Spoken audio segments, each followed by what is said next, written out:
여러분 반갑습니다. 배선영입니다. 제가 한동안 개인 사정으로 유튜브 활동을 중단했었습니다. 이제 다시 시작합니다. 변함없는 성원과 관심 부탁드립니다. 지금 세계적으로 코로나19 바이러스가 창궐하고 있습니다. 사람들의 건강과 특히 또 경제를 위협하고 있습니다. 아무쪼록 여러분 모두 건강하시기를 먼저 기원하면서 강의를 시작하도록 하겠습니다. 이번에는 코로나 사태와 경제라는 제목으로 서너 차례 강의를 올리도록 하겠습니다. 첫 번째 강의에서는 돈 풀기 정책이 기묘한 이론적 이유에 대해서 말씀을 올리도록 하겠습니다. 두 번째 강의에서는 돈 풀기는 기묘하더라도 포퓰리즘적 돈 뿌리기인 재난 기본소득은 안 된다 하는 점을 강조하고자 합니다. 문제점 및 대안을 제시하고자 합니다. 세 번째 강의에서는 코로나 사태 이후 세계 경제가 어떻게 될 것이라는 전망을 제시하도록 하겠습니다. V자 반등이 될 것이냐, U자 회복이 될 것이냐, L자 장기 침체가 될 것이냐, 이른바 I자 대침체가 될 것이냐, 이 부분에 대해서 말씀을 올리도록 하겠습니다. 자, 첫 번째 강의 시작하도록 하겠습니다. 돈 풀기 정책이 기묘한 이론적 이유에 대해서 저의 새로운 이론이죠. 유동자산 공급 모형에 의해서 설명을 올리도록 하겠습니다. 저의 지론입니다. 돈 풀기 정책은 남용되어서는 안 됩니다.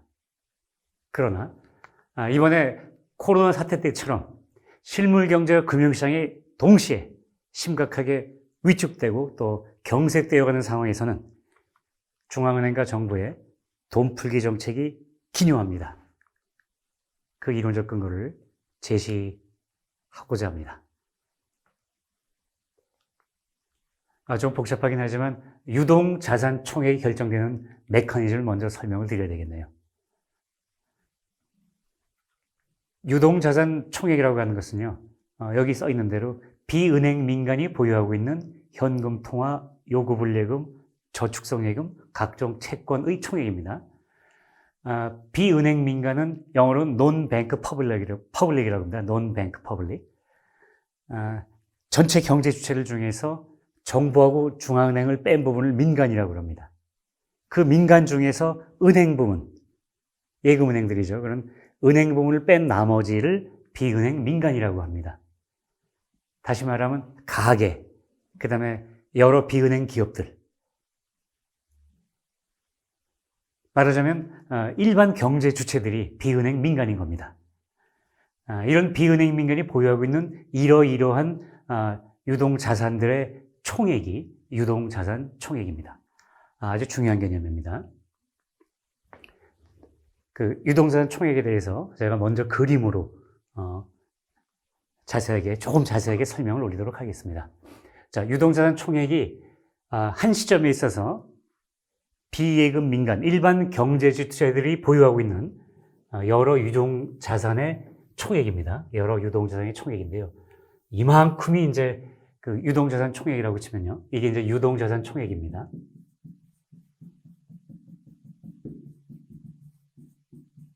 그럼 이게 구성이 어떻게 되어 있냐면요. 구성이 좀 이 부분이 현금 통화입니다. 여러분들 평소에 현금 보유하고 계시죠? 근데 평균적으로 보게 되면 아주 조금 보유하고 계실 겁니다. 전체 유동자산 중에서는요. 이게 현금 통화입니다. 비중은 아주 작습니다.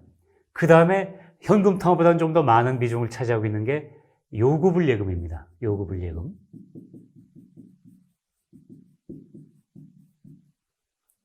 여러분들 요구불예금 많이 쓰고 계시죠? 그리고 또 요구불예금으로 온라인 이체도 하고 지급도 하고 이렇게 활용을 하고 계십니다. 그 다음에 또 상당한 비중을 차지하는 것이, 꽤 큰 비중을 차지하고 있는 것이 저축성 예금입니다.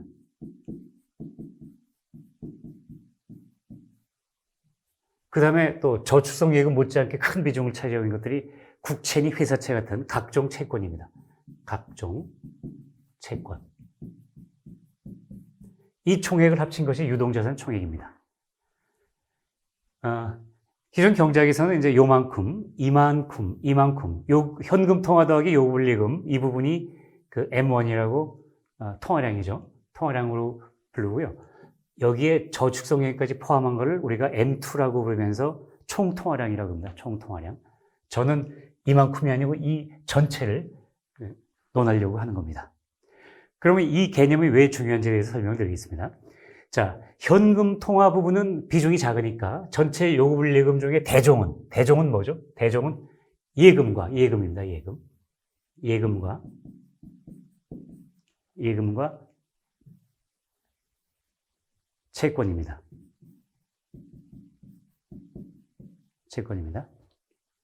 자, 그러면 우리가 예금을 보유하고 있다고 칩시다. 제가 은행에다가 예금을 했습니다.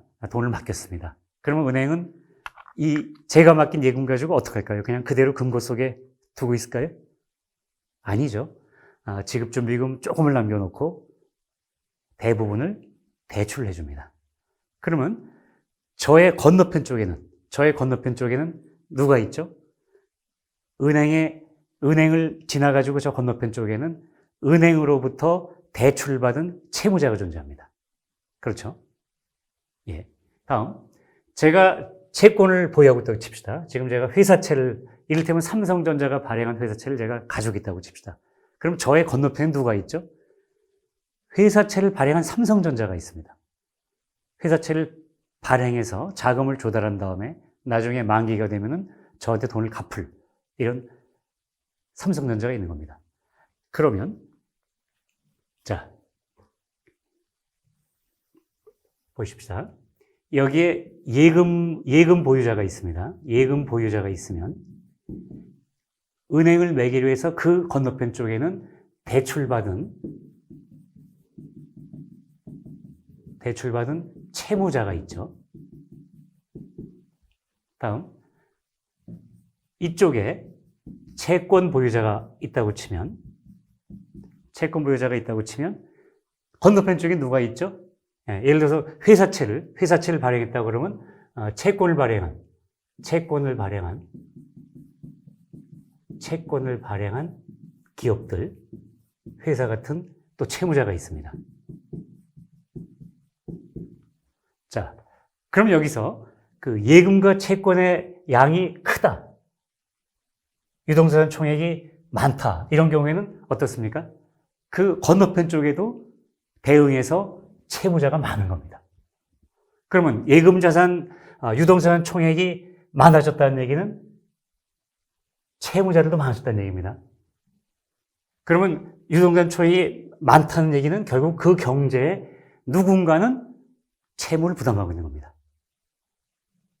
그러면 유동자산 총액은 경제 주체들의 전반적인 채무 부담 상황을 알려줄 수 있는 겁니다. 자, 그 다음 또 중요한 건 이겁니다. 이분들이 그 대출을 받고 채권을 발행해서 자금을 조달하지 않습니까? 채무자들이. 그러면 채무자들은 왜 자금을 조달할까요? 생산이나 투자나 소비에 사용하려고 그런 거겠죠. 그러면 생산, 소비, 이런 것들에 사용하는 과정에서 이미 사용을 했거나 또 사용할 분들이죠, 이분들은. 그러면 이 유동자산 총액이 많다는 얘기는 이분들이 자금을 많이 조달해서 그만큼 지출을 많이 했고 하려고 하고 이렇게 하는 겁니다. 그 얘기는, 얘가 많다는 얘기는 이분들의 지출이 많아져가지고 경제 활동이 활발하게 일어나고 있다는 것을 의미합니다. 유동자산 총액은 그럼 두 가지를 볼 수 있습니다. 하나는 경제 주체들의 전반적인 채무 부담 수준, 두 번째는 경제 활동 수준, 이 두 가지를 동시에 볼 수 있는 겁니다. 이게 커지면 한편으로는 경제 활동은 활발해지지만 다른 한편으로는 경제 전체 채무 부담 수준이 늘어납니다. 양면성을 가지고 있는 거죠. 이 부분을 정리한 게 이 얘기입니다. 자, 어떤 A가 예금이나 채권을 보유하고 있다면 그의 건너편에는 은행 대출이나 채권 발행을 통해 자금을 조달해 생산, 투자, 소비 등에 사용했거나 사용할 채무자가 있는 게 일반적이다. 그런 만큼 유동자산 총액의 크기, 또는 그것이 증감하는 양상은 주요 경제 주체들의 전반적인 채무 부담 수준을 거의 그대로 반영하는 한편, 그 경제의 운행 수준, 경제활동 수준과도 플러스의 상관관계를 가진다. 이 점에서 중요한 겁니다.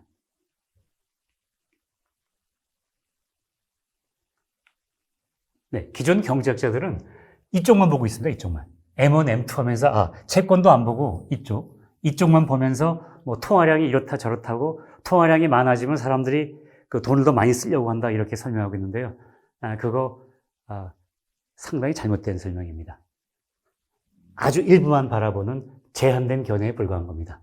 돈을 주로 쓰는 분들은 이쪽이라기보다는 이쪽 분들이 또 돈을 많이 쓰는 겁니다. 실제로 생산, 투자, 소비에 이분들이 많이 쓰고 여기 있는 분들은 조금 쓰는 겁니다.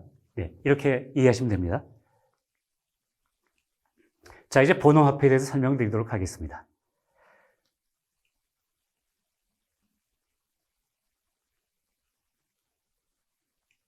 본호화폐라는 건요, 중앙은행이 직접 발행한 화폐입니다. 중앙은행이 직접 발행한 화폐. 여러분, 한국은행이 발행한다 그러면 여러분들은 현금만 발행한다고 이렇게 생각하시죠. 세종대왕 초상에 그려져 있는 10,000원짜리 지폐 같은 그런 현금만 발행한다고 생각하시는데요. 사실은 중앙은행이 발행한 화폐는 현금만이 아니라 중앙은행 당장 예금도 포함되어 있습니다. 그리고 이 규모가 훨씬 큽니다. 제가 이 부분을 자세히 설명드리려고 하면 시간이 너무 많이 걸리기 때문에 오늘은 그냥 간단하게 그 설명을 생략하겠습니다. 그냥 간단하게 하기 위해서. 그러니까 여러분께서는 그냥 본호화폐 그러면 한국은행이 찍어내는 돈, 중앙은행이 찍어내는 돈 이렇게 그냥 이해하셔도 오늘 강의를 이해하시는 전체 맥락을 이해하시는 데는 지장이 없기 때문에 더 이상 설명은 생략을 하겠습니다. 그러니까 본호화폐란 중앙은행이 찍어내는 돈 이런 겁니다. 그러면 본호화폐 총액은 무엇이냐면요. 중앙은행이 찍어낸 돈의 총잔액입니다. 일정 시점에 있어서 경제의 목화 존재하는 본호화폐의 양. 중앙은행이 돈을 찍어냈으면 그 누군가가 보유하고 있겠죠. 비은행 민간하고 예금은행들이 그 돈들을 보유하고 있는데요.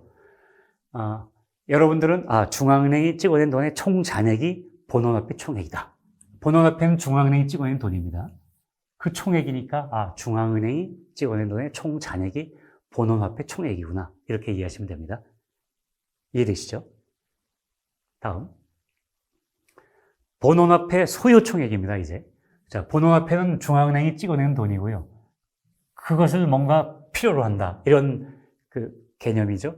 그러니까 경제가 필요로 하는 본호화폐의 양입니다. 본호화폐 소요 총액은 글자 그대로 경제가 필요로 하는 본호화폐의 양입니다. 이렇게 이해하시면 됩니다. 자, 이제 이 앞에 개념 몇 개만 아시게 되면 유동자산 총액이 결정되는 메커니즘에 대해서 윤곽을 잡을 수 있습니다. 제가 이 그래프로 설명을 올리도록 하겠습니다. 세로축이 본원화폐 총액과 그 소요 총액을 나타내 줍니다. 그리고 이 가로축은 유동자산 총액의 크기를 표현해 줍니다. 그러면 이를테면 한국은행이 H0만큼 돈을 찍어놨다고 칩시다. 그럼 그 경제에는 H0만큼 이 수평선으로 보여주는 이 수준만큼 경제에 본호화폐가 존재하고 있는 겁니다. 유동자산 총액이 비은행 민간이 보유하고 있는 유동자산 총액이 크든 작든 얘는 경제에 이렇게 존재하고 있는 겁니다. 그 다음에 이 우상향하는 이 반직선은 뭘 의미하냐면요. 본호화폐 소요 총액, 그 크기를 표시해 줍니다. 제가 밝혀낸 바에 따르면은 이 경제가 필요로 하는 본호화폐의 양은 묘하게 이 유동자산 총액의 대체로 비례합니다. 유동자산 총액이 많아지면 경제가 필요로 하는 본호화폐의 양도 많아지는 겁니다. 그렇게 해서 이렇게 우상향하는 그래프가 형성됩니다. 그러면 유동자산 총액은 어느 수준으로 결정되느냐? 과정은 복잡하니까 오늘은 생략하고 다음 기회에 심층 강의 때 여러분께 설명드리도록 하고 오늘은 결과만 말씀드리겠습니다. 이 존재량과 소요량이 균형을 이루는 이 지점에 해당하는 이 크기에서 유동자산 총액이 결정됩니다. 여기서 이 소요 총액의 기울기가 있죠. 이 기울기가 여기서 보면 H입니다. H. 왜? Y equal AX 할 때 그 A에 해당하는 이 H 기울기죠. 이 기울기 H를 저는 본원화폐 계수라고 부르고 있습니다. 자, 이제 이 소요 총액선의 기울기가 그대로인 상태에서 한국은행이 돈을 이만큼 찍어온 상태에서 돈을 더 많이 찍어내게 되면 어떻게 될까요? 그러니까 H0만큼 찍어 놓은 상태에서 이제 돈을 추가로 찍어냅니다. H0만큼 추가로 찍어내게 되면 당초의 교점은 여기였습니다. 당초의 교점은 여기인데 한국에 돈을 많이 찍게 되면은 새로운 교점이 여기가 되겠죠. 여기가 되면은 유동자산 총액이 어떻게 됩니까? 어떻게 되죠? 네, 증가합니다. 당초에 여기였다가 한국은행이 돈을 더 많이 찍어내게 되면 유동자산 총액은 U1의 수준으로 증가하는 겁니다. 자, 한국은행이 돈 찍어낸 걸 줄였어요. 기존에 예금은행한테 빌려주고 했던 걸 회수를 했습니다. 이를테면 회수를 했어요. 회수하게 되면 어떻게 되죠? 그러면 이 한국은행이 찍어내는 돈의 총 잔액이 줄죠. 이렇게 줍니다. H2수를 줍니다. 줄게 되면은 유동자산 총액은 어떻게 됩니까? 네, 금방 이해되시죠? 네. 새로운 교점이 여기서 형성되죠. 여기서 형성되니까 유동자산 총액이 U2의 수준으로 줄어듭니다.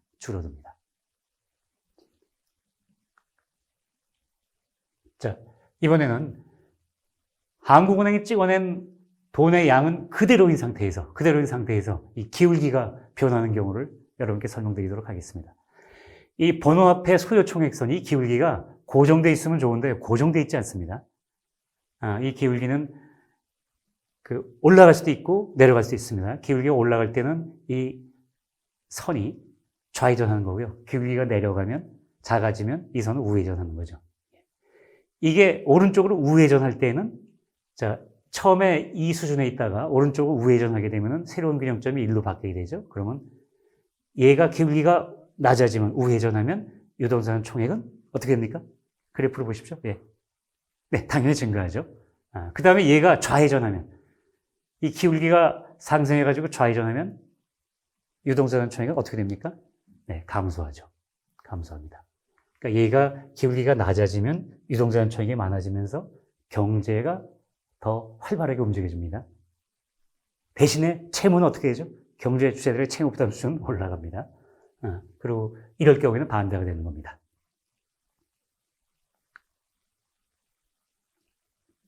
자, 이 소요 총액선의 기울기는 사람들의 심리 상태까지 반영합니다. 이렇게 해서 불황 심리가 작용할 때는, 뭔가 불안할 때는 얘가 올라갑니다. 좌회전합니다. 불황 심리가 작용할 때는 좌회전하고요. 호황 심리가 작용할 때는 우회전합니다. 지금 그림에서 보신 것처럼 경제에서 뭔가 사람들이 경제 장래에 낙관을 합니다. 주가는 올 것 같고, 전반적으로 경제는 활성화될 거야. 성장률이 올라갈 거야. 경제 잘 될 거야. 이럴 때는 묘하게 호황 심리가 작용할 때에는 묘하게 이 번호화폐 계수죠. 이 기울기가 낮아지면서 이 선이 우회전합니다. 우회전해서 호황 심리가 작용할 때는 한국은행이 돈을 추가로 찍어내지 않고 그대로 두고 있어도요, 경제 안에서 스스로 유동자산 총액이 늘어납니다. 이렇게 해서 호황 심리가 작용할 때는 묘하게 호황이 옵니다. 근데 이게 어디까지 우회전할 수 있냐면요. 어디까지 우회전할 수 있냐면, 제가 정립한 금융버블 메커니즘에 따르면요, 이게 유동자산 총액이 늘어나는데도 한계가 있거든요. 왜냐하면 이게 늘어나다 보면은 어떻게 되죠? 경제 주체들의 채무 부담 수준도 같이 늘어나고 있잖아요. 그러면 언젠가 감당할 수 있는 채무 부담 수준에 넘어서게 되면은, 그러니까 금융버블이 생겨가지고 맥시멈 수준에 도달하게 되면은 이제 더 이상 그 채무를 감당할 수 없게 돼서 이제 도산이 일어나는 겁니다. 파산이 일어나는 거죠. 예. 그 부분이 금융버블 폭발 지점입니다. 폭발 지점. 버블이 터지는 겁니다. 버블이 터지는 이 지점까지 우회전하다가 이 지점을 만나게 되면 여기서 폭발을 합니다. 금융버블이 폭발을 하게 되면 이게 순식간에 이쪽으로 좌회전하게 됩니다. 이거는 금융버블의 메커니즘이기도 합니다. 자, 소요 총액선의 기울기는 호황 심리가 작용할 때에는 하락하고 불황 심리가 작용 때에는 상승합니다. 그런데 그럼 이번에 코로나 사태는 경제 실물 부분에 먼저 충격을 줬죠. 경제 실물 부분에 충격을 주게 돼서 그 여러 가지로 막 소비가 줄고 생산에 차질이 생기고 하다 보니까 이제 기업들이 자금 사정 나빠지고 매출 줄고 또 도산의 위험이 생기고 하니까 이제 그게 금융시장으로 전이가 되죠. 금융시장으로 전이됩니다. 저 회사 망하면 어떻게 하지? 주가 떨어지고 은행에서는 저 회수해야 되겠다. 그다음에 추가로 돈은 더 못 빌려주겠다. 저 회사 망하면 저 회사가 발행한 채권 휴지가 되니까 채권 빨리 팔아야 되겠다. 그래서 또 채권 가격도 떨어지고 이렇게 금융 부분에 전이가 됩니다. 그래서 이번에 코로나 사태는 사실 실물 금융 복합 위기입니다. 이런 상태는 당연히 불안 심리, 공황 심리를 형성시키게 됩니다. 이렇게 해서 소요 총액선의 기울기를 급상승시켰습니다. 다시 말하면 이번 코로나 사태 때에는 공황 심리의 작용으로 소요 총액선의 기울기가 이렇게 급상승. 다시 말하면 이 그래프가, 이 선이 급속도로 좌회전하게 됩니다. 자, 이렇게 급속도로 좌회전하게 되면 어떻게 되죠? 유동자산 총액이 이 지점으로 급속하게 줄게 됩니다. 여러분들이 아마 얼마 전에 이런 상황을, 세계적으로 이런 상황이 일어나고 있는 것을 경험하셨을 겁니다. 자, 이렇게 되면 이제 어떻게 해야 되겠습니까? 이걸 그대로 방치해 둘까요? 방치해 두면 안 되죠. 방치해 두면 안 됩니다.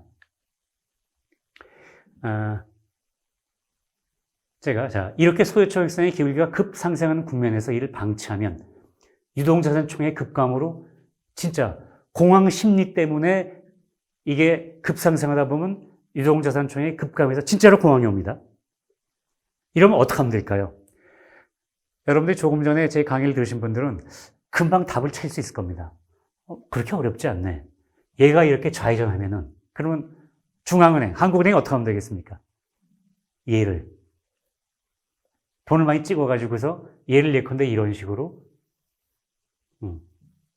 돈을 많이 찍어내서 번호화폐 총액을 증가시켜주면 얘가 좌회전하더라도 여기까지 유동자산 총액이 줄어들지 않고 이 정도 선에서 줄어드는데 그치게 될 겁니다.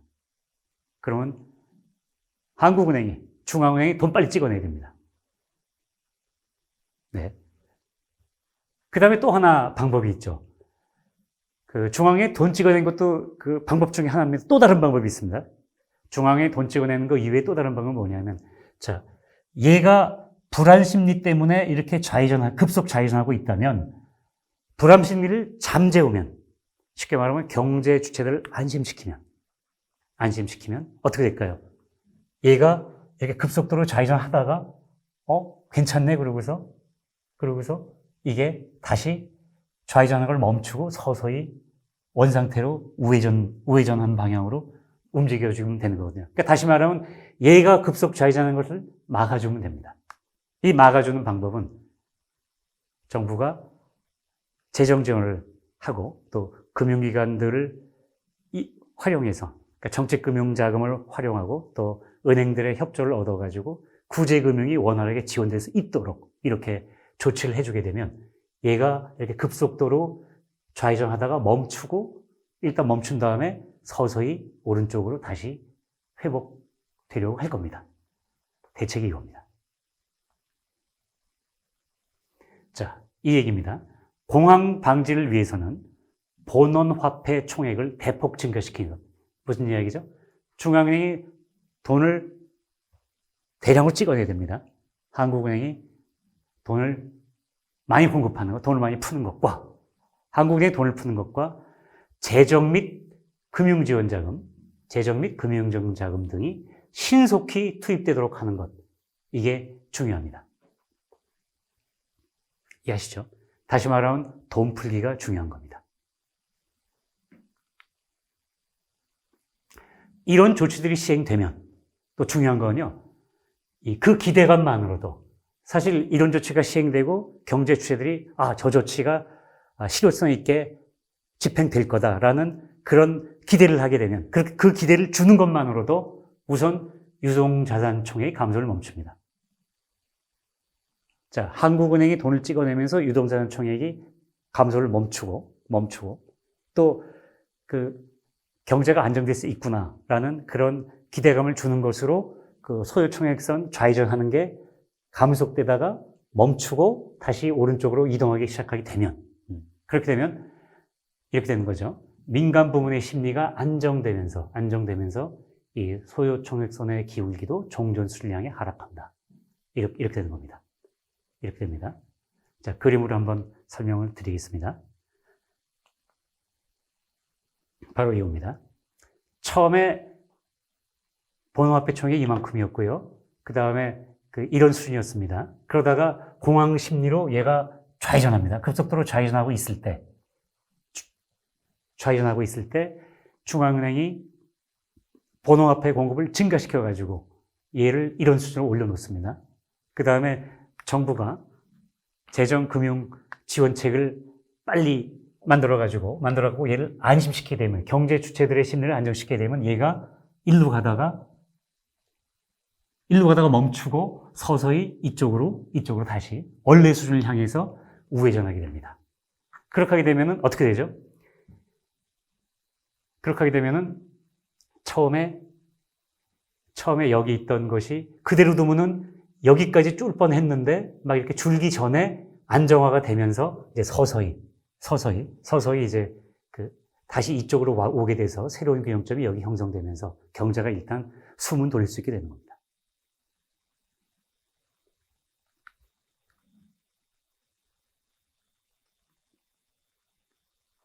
자, 이렇게 해서 이렇게 되게 되면 유동자산총액이 도로 증가하게 돼요. 금융시장 안정과 실물 경기 회복에 기여한다. 이 설명을 제가 그림식으로 드린 겁니다. 네, 이 그림으로 설명드린 겁니다. 자, 지금까지 여러분께 설명을 올린 이상의 이론적 근거에 입각할 때 근본의 코로나 사태에 임해서는 여러 번 말씀드린 것처럼 본원화폐 총액을 대폭 증가시키는 것과 재정지원자금 및 금융지원자금이 신속히 투입되도록 하는 게 기묘한 겁니다. 기묘합니다. 자, 이런 점에서 3월 26일 날 발표가 됐네요. 한국은행이 RP 거래 방식으로 본화폐 공급을 확대하겠다. 이렇게 발표를 했습니다. 또 정부가 3월 24일이죠. 3월 24일 날 정책금융기관을 동원하고 그리고 또 민간은행들의 협조를 얻어서 100조 원대의 구제금융 지원을 하겠다 이렇게 발표를 했죠. 이런 조치들의 기본 방향은 시의 적절하다고 할 수 있습니다. 이런 경우에는 돈을 풀어야 합니다. 평상시에 돈 풀기를 하는 건 안 좋습니다. 그러나 이런 비상시기에는 돈 풀기를 신속하게 집행해야 됩니다. 그 다음에 중요한 건 뭐냐면, 자, 조치들이 발표는 됐는데요. 발표만 되면 안 되죠. 제대로 집행이 돼야 되는 겁니다. 맞죠? 제대로 집행이 돼야 됩니다. 그 중에서 특히 한국은행이 본화폐 공급을 하는 것은 금융시장에서 비교적 원활하게 이루어질 수 있습니다. 그렇지만 이 100조 원대 구제금융 지원하는 과정에서는 이 신속 집행이 어려울 수도 있죠. 왜냐하면 기업마다 다 신용도가 다르고 그거 일일이 심사해야 되고 정말로 타격을 입었는지 안 입었는지 또 입었는데 신용도가 어떻게 되는지 은행들이 심사해야 되거든요. 그러니까 시간이 많이 걸릴 수 있어요. 말이 먼저고 행동은 안 일어나고 일어나면 안 되죠. 안 되니까 중요한 것은 이 조치가 신속하게, 다시 말하면 적기에 집행될 수 있어야 합니다. 자영업자, 소상공인, 중소기업, 중견기업, 대기업을 막론하고 코로나 사태로 직접 타격을 입은 기업들에 대해서 실효성 있는 구제금융 지원이 필요합니다. 실효성이 있어야 합니다. 실효성 있는 구제금융 지원이 필요합니다. 왜 이 구제금융 지원을 해야 되냐면요. 만약에 이 코로나 국면에서 그 기업들이 진짜로 도산하게 되면요. 원래 우리가 뭐든지 만들기는 어려워도 부서지는 것이 있거든요. 부수기 쉽잖아요. 이 기업들이 다 무너지게 되면 경제가 망가집니다. 망가지고 다시 복구하는 건 어렵죠. 뭐든지 건설하기는 어렵고 파괴하기는 쉬운 거죠. 한번 파괴되면 다시 건설하기가 어렵기 때문에 이 시스템을 유지시키기 위해서 구제금융 지원을 해야 되는 겁니다. 이렇게 기업들에 대한 구제금융 지원은 당연히 필요하고, 그 다음에 취약계층, 특히 취약계층에 대해서 실업급여라거나 고용유지 지원금, 이런 기존 사회 안전망도 당연히 차질 없이 가동되어야 합니다. 자, 손자병법에 나오는 명구절 하나를 인용하도록 하겠습니다. 병문졸속, 미도 교지 구야라. 자, 병. 이 병은 무슨 글자죠? 병. 보통은 병사, 병조를 하는 식으로 병사, 병조를 얘기하지만요. 여기 병법에서 병이라고 할 때는 여기서는 무슨 뜻이냐면 전쟁입니다. 전쟁. 전쟁 병자입니다. 전쟁 병자. 그래서 병법 그러면 전쟁의 방법, 전쟁법입니다. 손자 병법할 때 병법은 전쟁법입니다. 전쟁 병자입니다. 문은 뭐죠? 들을 문자, 듣다. 졸속, 졸렬하다, 서툴다 하는 거죠. 졸렬할 졸자, 졸자. 속은 신속하다, 빠르다 이런 뜻입니다. 졸속. 그 원래 졸속은 나쁜 개념이에요. 졸속은 나쁜 개념이지만 우리가 흔히 졸속은 왜 이렇게 이를 졸속을 처리했냐라고 나쁜 뉘앙스를 가지고 있지만 손자는 그렇게 보지 않았습니다. 전쟁에 있어서는 서툴더라도 빨리 끝낸다는 말은 들었어도, 서툴더라도 빨리 끝낸다는 말은 들었어도 쉽게 말하면 전쟁은 서툴더라도 빨리 끝내야 된다는 겁니다. 여기 정교하게 오래 끌면 어떻게 되겠습니까? 오래 끌면은 전쟁을 빨리 끝내지 않고 1년, 2년, 3년, 4년, 5년 이렇게 계속 끌게 되면 어떻게 됩니까? 우선 그 나라의 인명피해가, 두 나라의 인명피해가 너무나 많아지는 거죠. 그 다음에 물자가 바닥이 납니다. 쉽게 말하면 경제가 거덜납니다. 설사 전쟁에서 승리하더라도 진 쪽은 말할 것도 없고 이긴 측에서도 인명피해 많아져 있고 물자는 다 고갈돼 있고 나라가 만신창이가 되는 겁니다. 그래서 전쟁은 정교하게 오래 끌면 안 되는 겁니다. 뚝딱뚝딱 빨리. 원래 클라우제비치의 전쟁론에 이런 이야기가 있죠. 전쟁은 수단을 달리해서 정치를 연장한 것이다. 사실 그런 거거든요. 말로 안 될 때 어쩔 수 없이 전쟁을 일으킨다면 그러면 그 목적을 빨리 달성하기 위해서 빨리빨리 끝내서 승패를 빨리 결정해야 되는 겁니다. 그러니까 졸속이 좋은 거예요. 전쟁에서는. 자, 한자로 미는 아닐 미자죠. 아직 뭐뭐 안 했다. 도는 현장을 목도한다 그러잖아요. 볼 도자입니다. 아직 보지 못했다. 교는 정교할 교자. 이 지는 원래 갈지자인데 여기서의 뜻은 엔드 정도의 뜻입니다. 엔드. 구는 오래 끈다. 오래 간다. 전쟁에 있어서는 정교하고 오래 끈다는 것은 본 적이 없어. 손자가 이렇게 얘기한 겁니다. 나는 본 적이 없어. 이렇게 끌지 말라는 뜻이죠. 네. 미도 교지구어야. 제가 왜 병문졸속이란 말을 여러분께 소개하냐면요. 조금 전에 말씀드렸지만 지금 우리는 코로나 사태, 코로나 바이러스와 전쟁을 치르고 있는 겁니다. 이 전쟁에서 중요한 것은 신속성이 중요합니다. 기업들이 타격을 받지 않게, 취약계층이 생계를 위협받지 않게 서툴더라도 빨리 조치를 해줘야 되는 겁니다. 병문졸속. 이 말씀을 여러분께 올리고자 합니다. 나중에 말씀드리겠습니다. 다음 기회에. 자, 요컨대 코로나 사태로 경제 실물 부문과 금융 부문이 동시에 심각하게 위축 그리고 경색되어 가는 상황에서는요. 여러 차례 말씀드린 것처럼 중앙은행과 정부의 돈 풀기 정책이 기묘합니다. 그런데 이렇게 돈 풀기가 기묘하더라도 단 포퓰리즘적 돈 뿌리기인 재난 기본소득 지급은 안 됩니다. 돈 풀기는 기묘하더라도 돈 뿌리기는 안 됩니다. 이 점에 대해서는 다음 강의 시간 때 상세하게 설명을 올리도록 하겠습니다. 자, 이 코로나 사태 하루빨리 종식되기를 진심으로 기원합니다. 이래서 경제도 빨리 회복되고 특히 타격을 입은 분들께서 빨리 재난을 극복하시기를, 그리고 여러분 모두 건강하시기를 진심으로 기원합니다. 여러분 대단히 감사합니다.